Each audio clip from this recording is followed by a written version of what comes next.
CH31 Shreya का टूटा दिल। श्रेया को ऐसा करता देख राघव को बहुत अजीब लगा।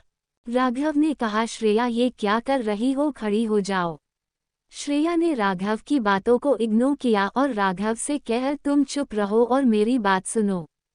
राघव ने कहा, ओक जल्दी बोलो, क्या बोलना है। श्रेया ने जल्दी से अपने हाथ में एक लाल गुलाब का फूल लिया। राघव तो हैरान हो गया पर उससे एक भी शब्द नहीं निकला। श्रेया ने कहा, Raghav I love you. Shreya की बात सुन के राघव की आंखें हैरानी से बाहर आ गई। राघव को श्रेया के हाथ में फूल देखने के बाद पहले ही अंदाजा हो गया था कि श्रेया शायद ऐसा ही कुछ करेगी, पर उसके मुंह से सुनने के बाद राघव तो अपनी जगह कम गया। श्रेया ने कहना शुरू किया, राघव जब तुम पहली बार हमारे घर भाई के साथ आए तब से तुम मुझे बहुत अच्छे लगते हो। भाई तो मुझसे कभी प्यार से बात नहीं करते पर तुम हमेशा मुझे भाई की डांट से बचाते हो। जब भी मैं किसी प्रॉब्लम होती हूँ तब तुम हमेशा मुझे प्रोटेक्ट करते हो। मेरे एक बार बुलाने पर आ जाते हो। Raghav I really really love you. Raghav तो श्रेया की बातें सुन के अपनी जगह फ्रीज हो गया था। श्रेया ने कहा, प्लीज राघव बोलो ना, you love me too. Raghav जो अब तक बुत बने वहां खड़ा था, अब उसने श्रेया से थोड़ी ऊंची आवाज में कहा, उठो। श्रेया ने कुछ रिएक्ट नहीं किया पर राघव ने गुस्से से कहा, मैंने कहा उठो। श्रेया डर कर खड़ी हो गई। राघव ने श्रेया के दोनों कंधों को पकड़कर थोड़ी नरमी से कहा, देखो श्रेया मेरी बात सुनो। श्रेया ने प्यार से राघव की ओर देखकर कहा, मैं तो हमेशा सुनाती हूँ। राघव ने श्रेया की आंखों में देखते हुए कहा, श्रेया तुम अभी बीच ही हो, तुम ये प्यार मोहब्बत इन सब के बारे में नहीं जानती हो। तुम जो मेरे लिए फील करती हो वो बस एक अट्रैक्शन है और तुम्हारी उम्र में ये सब नॉर्मल है, पर ये सब प्यार नहीं है। तुम समझ रही हो ना मेरी बात। श्रेया झट से राघव के गले लग गई और रोते हुए कहा, नहीं मैं बड़ी हो गई हूँ, मैं अभी 16 साल की हूँ और मैं तुमसे प्यार करती हूँ, ये कोई अट्रैक्शन नहीं है। राघव ने श्रेया को खुद से थोड़ा दूर हटाया और कहा, तुम अभी समझ नहीं रही हो, 16 साल की उम्र में ये प्यार मोहब्बत ये सब हर किसी के लिए फील होता है, पर हमें बाद में रियलाइज होता है कि ये सिर्फ हमारा आकर्षण है। श्रेया ने रोते हुए कहा, नहीं आज तक मैंने कभी किसी लड़के के लिए ये सब फील नहीं किया, मैंने ये सिर्फ तुम्हारे लिए फेल किया है। राघव श्रेया को समझा समझा कर थक चुका था पर श्रेया मानने का नाम ही नहीं ले रही थी। अब श्रेया ने राघव से कहा, मुझे पता है कि तुम भी मुझसे प्यार करते हो पर मानते नहीं, वरना तुम मेरी इतनी केयर क्यों करते। राघव ने कहा, देखो श्रेया मेरी बात सुनो, मैं तुमसे कोई प्यार नहीं करता, तुम अभी बच्ची हो, नादान हो, तुम समझ नहीं सकती हो कि क्या थारे लिए अच्छा है और क्या बुरा। मेरी बात समझो, तुम ये सब भूलकर अपनी स्टडीज पर फोकस करो। श्रेया तो राघव की बातें सुन ही नहीं रही थी, उसे बस राघव ने कहा कि वो उससे प्यार नहीं करता यही सुनाई दे रहा था। श्रेया रोते रोते नीचे बैठ गई, आर्चले हुए कहा, क्यों तुम मुझसे प्यार नहीं करते राघव, क्यों। राघव ने कहा, तुम बच्ची हो, समझती क्यों नहीं। श्रेया ने कहा, मैंने सिर्फ तुमसे प्यार की है, आज करती और हमेशा करती रहूंगी। राघव ने कहा, तुम घर जाओ। राघव बिना पीछे मुड़े वह से चला गया और बाहर आके उसने ड्राइवर से कहा, मैम को घर छोड़ दो। राघव की अंत सुन के ड्राइवर ने हाँ में सर हिलाया।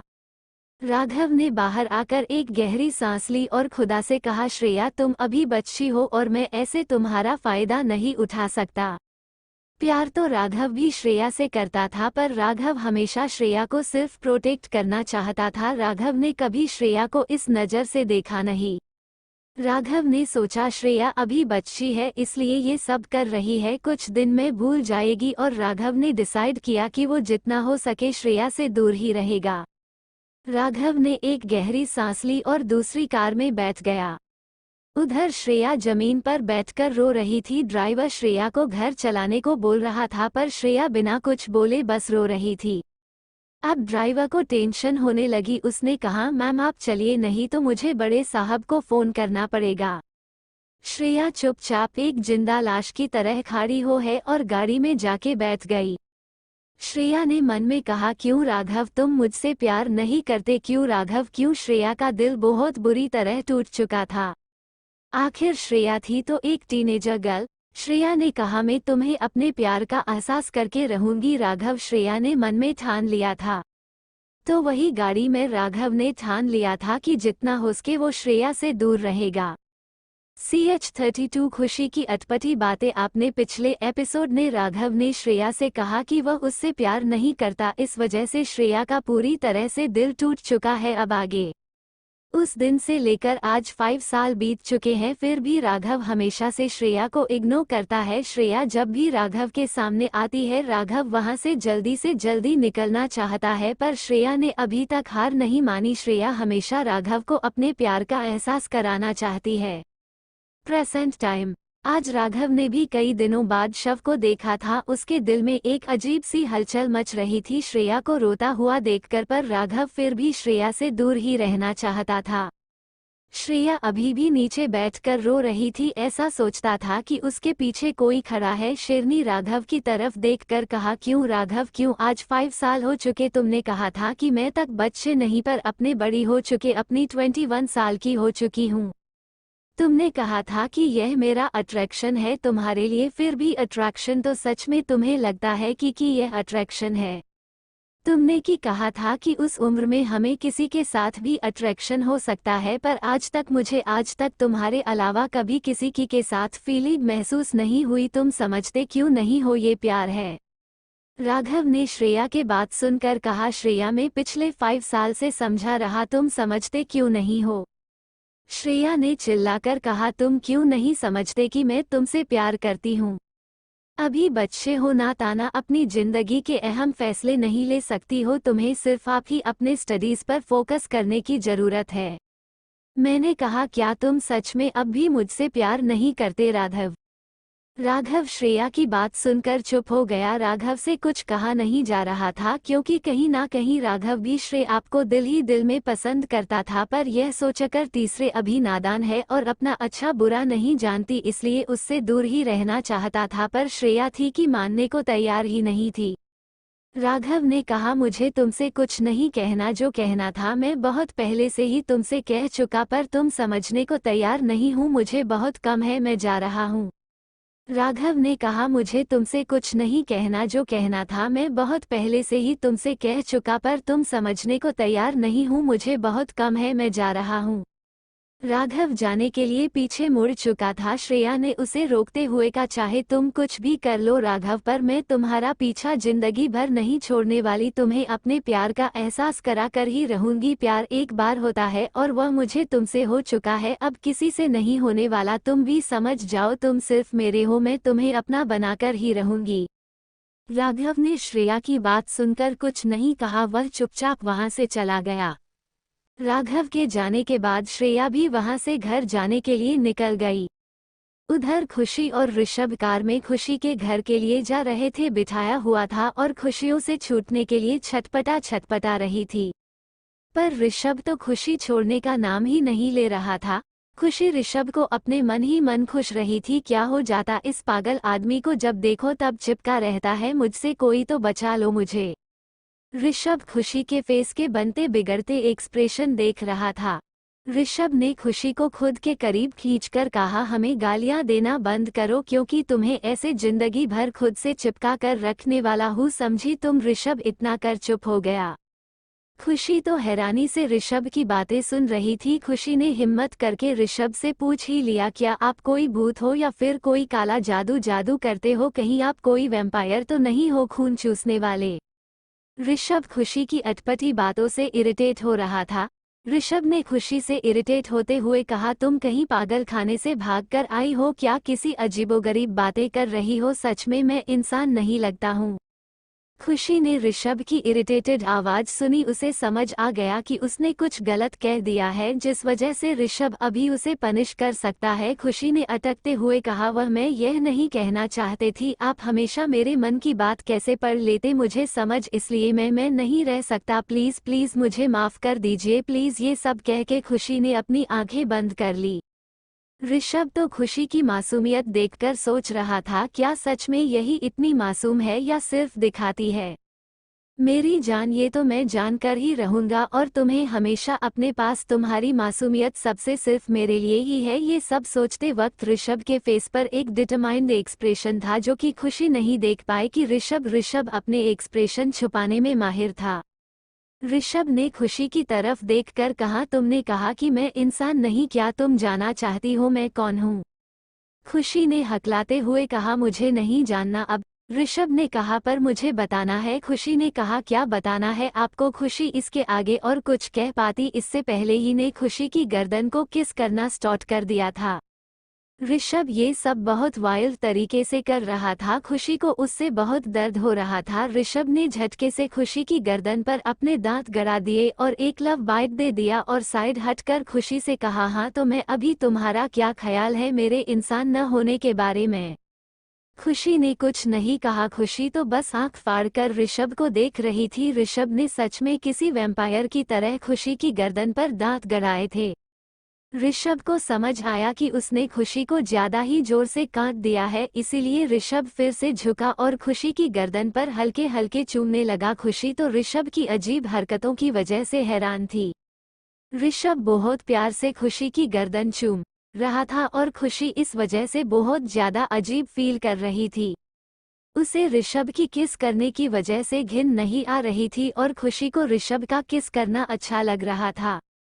खुशी ने कहा, नहीं मुझे इस इंसान से बदला लेना है, मैं ऐसे इसके छूने से नहीं पिघल सकती। पर खुशी की बॉडी उसका साथ नहीं दे रही थी। तो क्या होगा कहानी में आगे जानेंगे थोड़ी देर बाद। सॉरी अगेन, मेरे एपिसोड बहुत कम आ रहे हैं पर आज मैं पूरी फ्री हूँ इसलिए मैं जल्दी दूसरा एपिसोड अपलोड करूँगी। Bye bye. Please like and comment. और कहानी में ऋषभ और खुशी के ही ज्यादा फोकस होगा, सो डोंट वरी। पार श्रेया राघव इनकी कहानी भी शुरू करनी थी इसलिए खुशी ऋषभ को थोड़ी देर के लिए साइड किया था, पर अब ऐसा नहीं करूँगी पक्का। CH33 car romance. पिछले चैप्टर में आपने सुना था कि ऋषभ खुशी को किस कर रहा था कार में और खुशी अपनी उधेड़बुन में फंसी हुई थी। अब आगे ऋषभ अब खुशी के होठों को चूमने था और खुशी गहरी गहरी सांसें ले रही थी। ऋषभ खुशी को पूरे पैशन के साथ किस कर रहा था, खुशी को सांस लेने तक का मौका नहीं दे रहा था। अब खुशी की सांसें उखड़ने लगी, तब जाके ऋषभ ने खुशी को छोड़ा और खुशी को अपने सीने से लगा लिया और खुशी पीठ को सहलाने लगा। खुशी अब भी अपनी सांसें कंट्रोल करने की कोशिश कर रही थी। ऋषभ ने खुशी के कान में धीरे से कहा, बेबी तुम इतनी सी मेरी किस भी हैंडल नहीं कर सकती, मुझे रात रात भर कैसे झेलोगी? वही खुशी जो अभी अभी अपनी सांसें कंट्रोल कर चुकी थी, उसने जैसे ही ऋषभ के मुंह से ऐसी बेशर्मी की बातें सुनी उसके गाल टमाटर की तरह लाल हो गए। खुशी ने कुछ नहीं कहा, चुपचाप ऋषभ के सीने से लगी रही।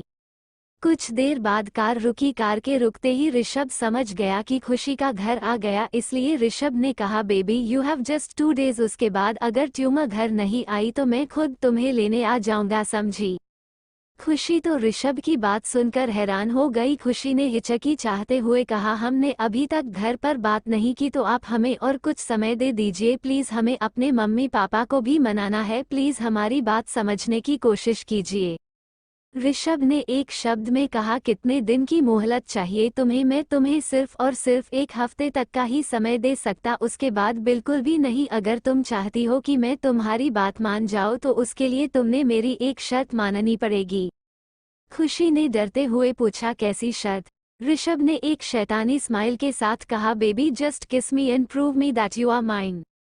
खुशी ने कहा, मतलब? ऋषभ ने कहा, इसका मतलब ये है कि तुम मुझे अभी के अभी किस करो और उस किस में मुझे तुम्हारे इमोशन फील होनी चाहिए कि तुम मेरे लिए क्या फील करती। अगर मैं खुश हूँ तो तुम्हें 1 हफ्ते का टाइम, अगर नहीं तो 2 दिन के बाद, चाहे कुछ भी हो जाए तो मैं मेरे घर आना ही पड़ेगा, वरना मैं तुम्हारे घर तुम्हें लेने के लिए खुद आ जाऊंगा। Choice is your. खुशी ने कहा, मतलब अगर हम आपको किस करते हैं तो आप हमें 1 हफ्ते का टाइम दे देंगे? ऋषभ ने कुछ नहीं कहा, चुपचाप खुशी के सुंदर से चेहरे को निहारता रहा। खुशी ने देखा कि ऋषभ उसे कोई जवाब नहीं दे रहा, इसलिए खुशी ने कहा, ठीक है, पर आप अपना प्रॉमिस याद रखेगा। इतना कहते ही खुशी ने अपने दोनों छोटे छोटे हाथों से ऋषभ का फेस पकड़ लिया और अपने मुलायम हो ऋषभ के सख्त होठों पर रख दे और उसे किस करने लगी। खुशी को किस करना नहीं आता था, इसलिए खुशी ऋषभ के होठों लॉलीपॉप की तरह चूसने लगी। ऋषभ को बहुत हंसी आ रही थी, पर उसे खुशी भी हो रही थी कि खुशी ने आज पहली बार अपने मन से उसे किस किया है, इसलिए ऋषभ एंजॉय कर रहा था। करीब करीब 5 मिनट बाद खुशी नहीं ऋषभ की फोटो को छोड़ा और उससे दूर हटते हुए कहा, आपने कहा था कि हम आपको किस करें, हमें आपको किस किया, देखें हमें किस करना नहीं आता, पर आप अपने प्रोमिस मत छोड़िए, हमें कम से कम 1 हफ्ता चाहिए क्योंकि हमें अपने मम्मी पापा को भी मनाना है प्लीज। इतना कहकर खुशी चुप हो गई। ऋषभ ने खुशी की तरफ देखकर कहा, ओके बट कॉलेज में लड़कों से दूर रहना समझी तुम। खुशी ने अपना सर हाँ में हिलाए। ऋषभ ने कहा, गुड गर्ल। खुशी ने कहा, अब हम कार से उतरे, हमें घर जाना है प्लीज। ऋषभ ने देखा कि खुशी छोटे बच्चों की तरह फेस बनाकर उससे कह रही हैं। ऋषभ ने ओके। खुशी ने ऋषभ की बात सुनकर जल्दी से पीछे मुड़ी और कार का गेट खोलने के लिए हाथ बढ़ाया। खुशी कार का गेट खोल पाती इससे पहले ही ऋषभ ने फिर से खुशी को अपने करीब खींचकर अपनी गोद में बिठा लिया और बिना कुछ बोले खुशी को किस करना स्टार्ट कर दिया। खुशी कुछ भी नहीं कर पाई क्योंकि यह सब इतनी जल्दी हो कि उसे कुछ समझ ही नहीं आया। खुशी चुपचाप बैठी रही। ऋषभ ने एक छोटी सी किस दी और खुशी को छोड़ दिया और कहा, अब जाओ, अगली बार से मुझसे दूर जाने से पहले गुड बाय किस जरूर दे देना वरना। इतना कहकर ऋषभ चुप हो गया। खुशी झट से कार से बाहर निकली। ऋषभ की कर भी अब जा चुकी थी। खुशी ने अपने सीने पर हाथ रखकर खुद को शांत कराते हुए कहा है, भगवान कैसा आदमी है, जब देखो तब किस कर लेता जल्लाद कहीं का। इतना कहकर खुशी अपने घर के अंदर जाने लगी। खुशी नहीं डोरबेल बजाई। उसकी माँ दिया जी ने दरवाजा खोला और खुशी से कहा, आ गई बेटा। खुशी ने हमें गर्दन हिलाई और घर के अंदर आ गई। दिया जी ने कहा, जाओ रूम में जाकर फ्रेश हो जाओ, मैं तुम्हारे लिए खाना लगाती हूँ। खुशी ने हाँ में गर्दन हिला दी और अपने रूम के अंदर जाने लगी। रूम में जाकर खुशी पेट के बल बेड पर लेट गई और आज जो कुछ भी उसके साथ हो वह सब याद करने लगी। खुशी ने खुद से कहा कि जब से वह ऋषभ से मिली है एक भी दिन चैन से नहीं जी पाई है। आखिर क्यों ऋषभ उसकी जिंदगी में आया तो आया, शनि ग्रह बनके उसकी कुंडली पर बैठ चुका है और अब जाने का नाम भी नहीं ले रहा है।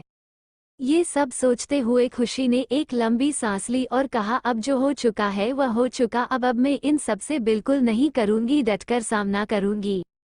मयंक अपने ग्रुप में खुशी के बारे में सोचते सोचते खुद में ही मुस्कुरा रहा था और बेड पर उल्टा सीधा हो रहा था।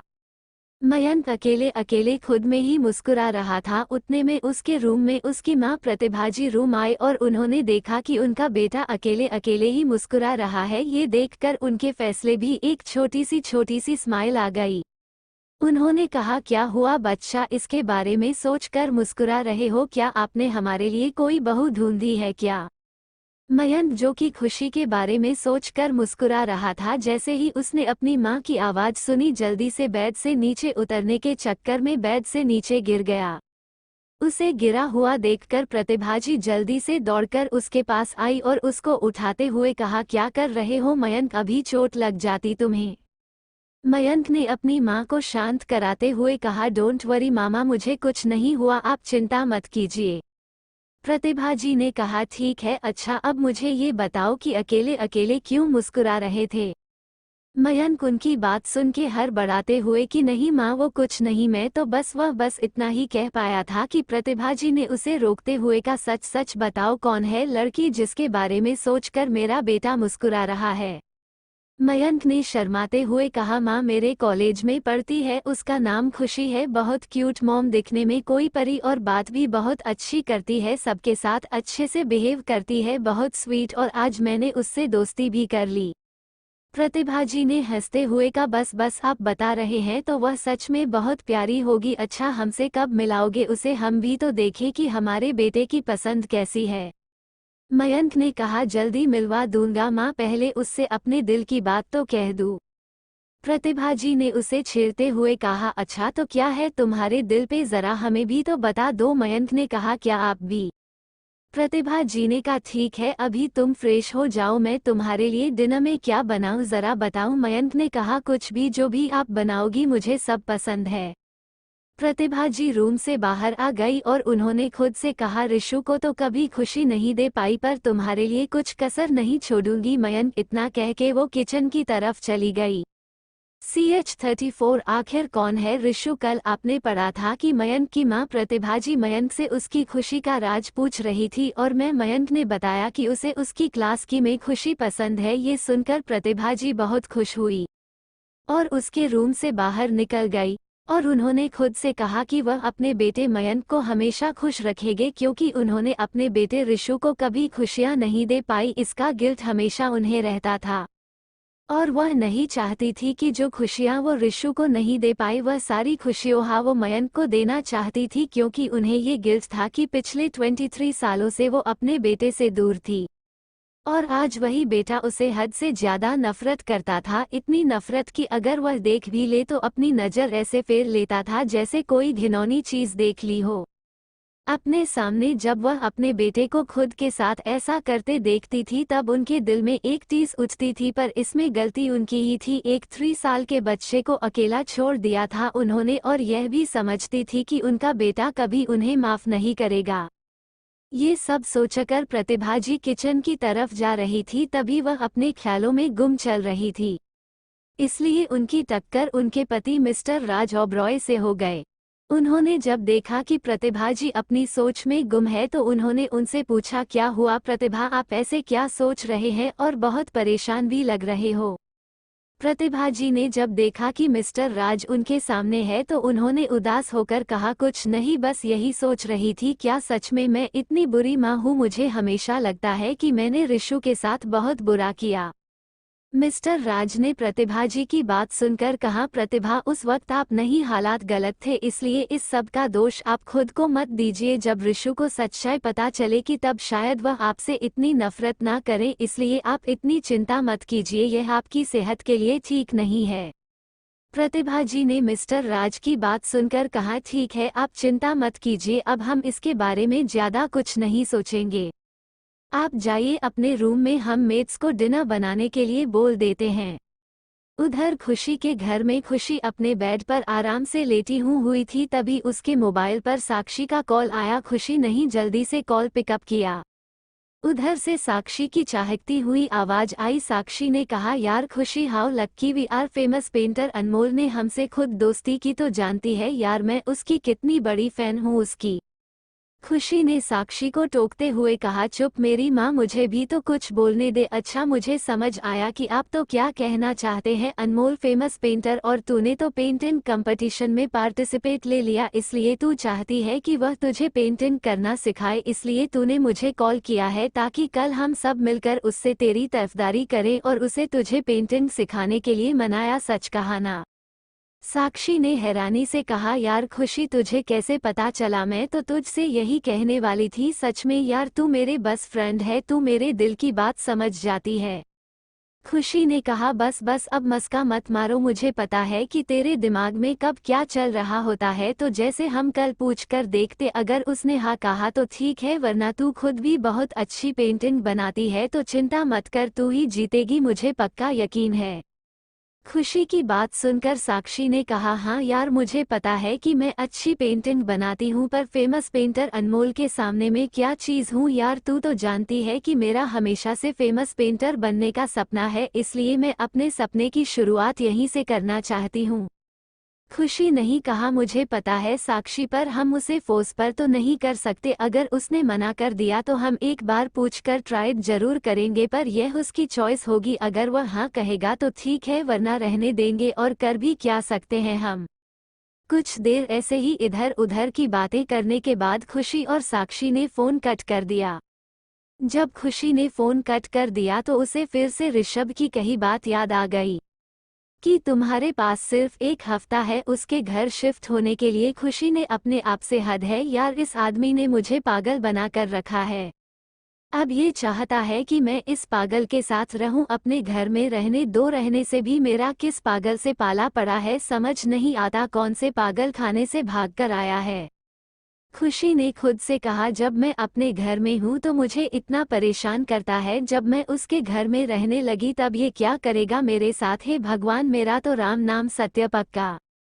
खुशी ने खुद से कहा, जब मैं अपने घर में हूँ तो मुझे इतना परेशान करता है, जब मैं उसके घर में रहने लगी तब ये क्या करेगा मेरे साथ, हे भगवान, मेरा तो राम नाम सत्य पक्का। खुशी खुद में ही बड़बड़ा रही थी, तभी उसे उसकी फ़ोन पर मैसेज ट्यून सुनाई दी। उसने अपना फ़ोन देखा तो वहाँ पर ऋषभ का मैसेज था। उसने लिखा था, बेबी तुम मेरे बारे में सोच रही हो ना? खुशी ने अपने आप से कहा, ये मॉन्स्टर सब कुछ कैसे पता कर लेता है। खुशी ये सोच ही रही थी कि तभी एक और मैसेज आया। आई नो कि तुम यही सोच रही होगी कि मुझे कैसे पता कि तुम मेरे बारे में सोच रही हो, पर तुम ये अपने छोटे से दिमाग से कैसे पता लगाएगी? अगर ये तुम्हें समझ आता तो तुम आज मेरी जगह ना होती। तो सोचना बंद करो, मैं ऋषभ सिंह हूँ और मुझे सब पता होता है। खुशी को मैसेज देखकर बहुत गुस्सा आ रहा था, पर वो कुछ नहीं कर सकती थी। तभी एक और मैसेज आया, उसमें लिखा था कि कल हमें डेट पर जाना है। हरे रिलेशनशिप के बाद ये हमारी फर्स्ट डेट होगी, समझी तुम? मैं कल तुम्हारे लिए ड्रेस भिजवा दूंगा, तुम शाम को 5 बजे तैयार रहना, बाय स्वीट हार्ट। मैसेज पढ़ने के बाद खुशी ने कहा, इस राक्षस के साथ फिर एक बार डेट पर जान है। चल बेटा खुशी, अब तो तेरे साथ कुछ भी हो सकता है, तो तू अब चिंता चोदा और आराम से सो जा, क्योंकि तेरी लाइफ में अब कुछ भी हो सकता है। खुशी ने सपने में देखा कि कोई एक बीच पर ऋषभ का हाथ पकड़ कर चल रही है और वह दोनों बिल्कुल किस ब्यूटीफुल कपल की तरह लग रहे हैं। और खुशी ऋषभ से कह रहे हैं कि आई लव यू। जैसे ही खुशी सपने में ये देखा, वह झट से उठकर बेड पर बैठ गए। उसने देखा कि रात के 2 बजे थे। उसने खुद से कहा, अब भगवान, इतना बुरा सपना था, ये कभी सच नहीं हो सकता। खुशी फिर से सो गई। तो क्यों देखा? खुशी नहीं है सपना, क्या ये सपना होगा कभी सच? आपको क्या लगता है? अपनी ऑफ यूनियन प्लीज मुझे बताइएगा कमेंट्स में। Please like share subscribe comment. Please मुझे कमेंट में बताइए कि आप कौन से शहर से ही मेरे नोबेल के रीडर्स कौन से शहर से है, यह मैं जानना चाहती हूँ। इसलिए प्लीज कमेंट में जरूर बताइएगा कि आप कौन से शहर से मेरी नावेल पढ़ रहे हैं। मुझे इंतजार रहेगा आपके जवाब का। तब तक के लिए goodbye, good night. 35 Rishabh को मिला सुकून श्रेया की बाहों में। कल आपने सुना था कि ऋषभ ने खुशी से कहा था कि कल हम डेट पर जाएंगे, और इसी के चलते खुशी बहुत परेशान थी। कुछ देर बाद खुशी सो गई और खुशी ने सपने में देखा कि वो और ऋषभ बीच पर एक साथ घूम रहे हो, और सपने में खुशी ने ऋषभ को प्रपोज किया। ये देखकर खुशी हड़बड़ाकर सपने से उठ गई। अब आगे अगली सुबह खुशी का घर। खुशी सुबह 7 बजे सोकर उठी। आज संडे था, इसलिए खुशी को कॉलेज नहीं जाना था। खुशी जल्दी से वॉशरूम में जाकर फ्रेश होकर लिविंग रूम में आ गई। खुशी की माँ दिया जी ने कहा, अरे बेटा आज इतनी जल्दी क्यों उठ गई? आज तो तुझे कॉलेज भी नहीं जाना, कुछ देर और सो लेती। खुशी ने कहा, नहीं माँ, मेरी नींद पूरी हो चुकी है, मैं अब और नहीं सुनना चाहती। दिया जी ने कहा, ठीक है बेटा तुम बैठो, मैं तुम्हारे लिए नाश्ता लेकर आती हूँ। खुशी ने ठीक है कहा और डाइनिंग टेबल पर जाकर बैठ गई। डाइनिंग टेबल पर मिस्टी और खुशी की पापा पहले से ही मौजूद थे। खुशी ने दोनों को गुड मॉर्निंग विश किया, उन दोनों ने भी खुशी को गुड मॉर्निंग कहा। मिस्टी ने कहा, अरे दी, आज आप इतनी जल्दी क्यों उठ गए? वैसे तो आपको हर वीकेंड ज्यादा सोना होता है, पर आज कुछ स्पेशल है क्या दी?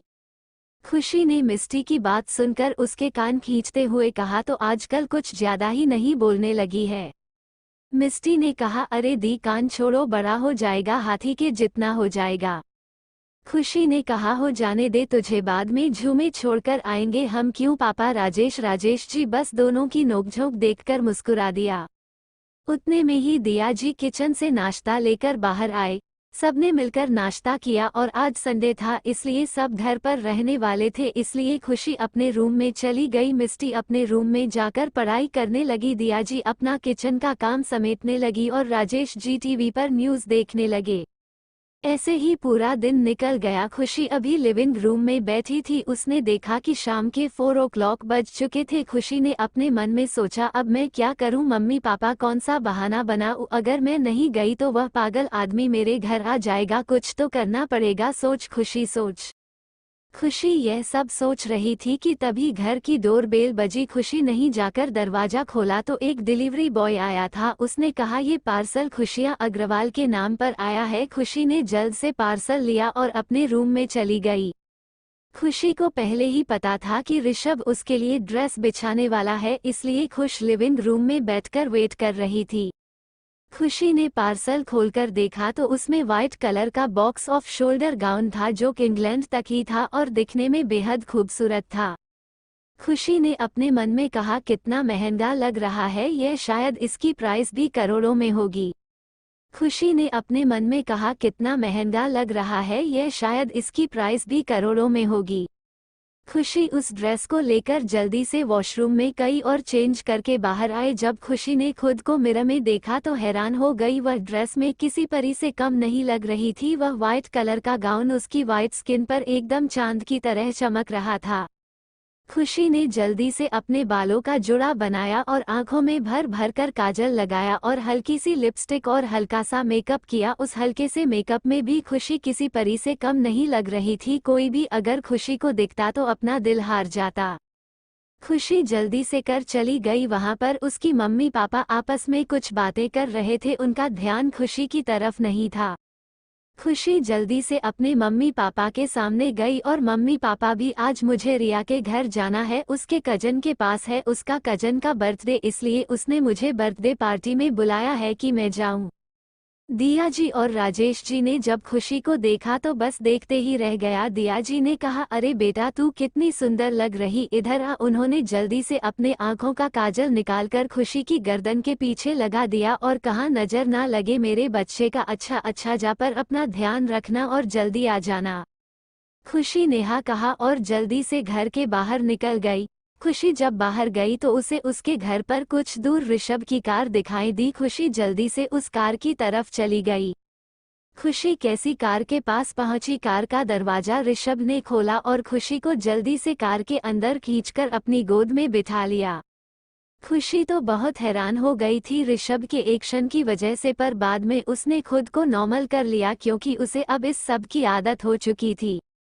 निशा अपनी खुशी को देखकर कहा, you look so beautiful baby. किसी ने कुछ नहीं कहा, चुपचाप ऋषभ की गोद में बैठी रही।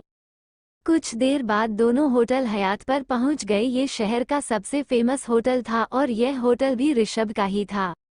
जब दोनों होटल के अंदर गए तब होटल पूरी तरह से खाली था, सिर्फ कुछ स्टाफ ही होटल के अंदर मौजूद थे। मैनेजर खुद उन्हें रिसीव करने गेट पर आया। मैनेजर ने उत्साह के साथ ऋषभ और खुशी से कहा, दल का सारा नाम आपका बहुत बहुत स्वागत है। ऋषभ ने मैनेजर को पूरी तरह से इग्नोर कर दिया और खुशी का हाथ पकड़कर होटल के अंदर चला गया। होटल के सबसे लास्ट फ्लोर पर ऋषभ खुशी को लेकर गया। वहां पर पूरी तरह से व्हाइट रोजेस से डेकोरेशन की गई थी और बाइट्स लाइट्स लगे हुए थे, दिखने में एकदम किसी मूवी का सीन लग रहा था। खुशी तो हैरान, अभी उसने आज तक इतना सुंदर सजावट कहीं नहीं देखी थी। खुशी बस आंखें फाड़ के ये सब देख रही थी। वहां पर एक टेबल रखा हुआ था और 2 चेयर थी। ऋषभ ने खुशी का हाथ पकड़ा और टेबल की तरफ चला गए। ऋषभ ने चेयर खींचकर खुशी को उस पर बिठाया और खुद उसके सामने वाली चेयर पर जाकर बैठ गया। कुछ देर बाद दोनों ने अपना डिनर खत्म किया। डिनर होने के बाद ऋषभ ने खुशी का हाथ पकड़ा और बाहर लगे एक कांच के वह वाल की तरफ ले गया। वहां से पूरा मुंबई शहर दिखता था। आसमान में अंधेरा छा चुका था। ऋषभ ने खुशी का हाथ पकड़ा और अपने साइड में खड़ा करते हुए कहा, तुम यही सोच रही हो ना कि वह मैं तुम्हें अपने आसपास देखना चाहता हूँ। आज मैं तुम्हें अपनी लाइफ की कुछ चीजें बताना चाहता हूँ जो शायद मैंने आज तक किसी को नहीं बताई। ऋषभ ने कहा, तुम मेरी लाइफ की पहली लड़की हो जिससे मैं अपने आसपास देखना चाहता हूँ, वरना मुझे लड़कियों से सख्त नफरत है। मुझे नहीं पता कि तुम्हारे चेहरे के पीछे क्या सच, पर मुझे बस इतना पता है कि तुम मेरे आसपास मुझे चाहिए। मुझे नहीं पता कि मैं तुमसे प्यार करता हूँ या नहीं, बस इतना पता है कि मुझे तुम्हारी बाहों में सुकून मिलता है। तुम साथ होती हो तो दिल में एक अजीब सा एहसास होता है। आज मैं तुम्हारे हर सवालों के जवाब दूंगा, तो पूछो तुम्हें क्या पूछना है। मैं जानता हूँ कि तुम्हारे दिमाग में कई सारे सवाल है।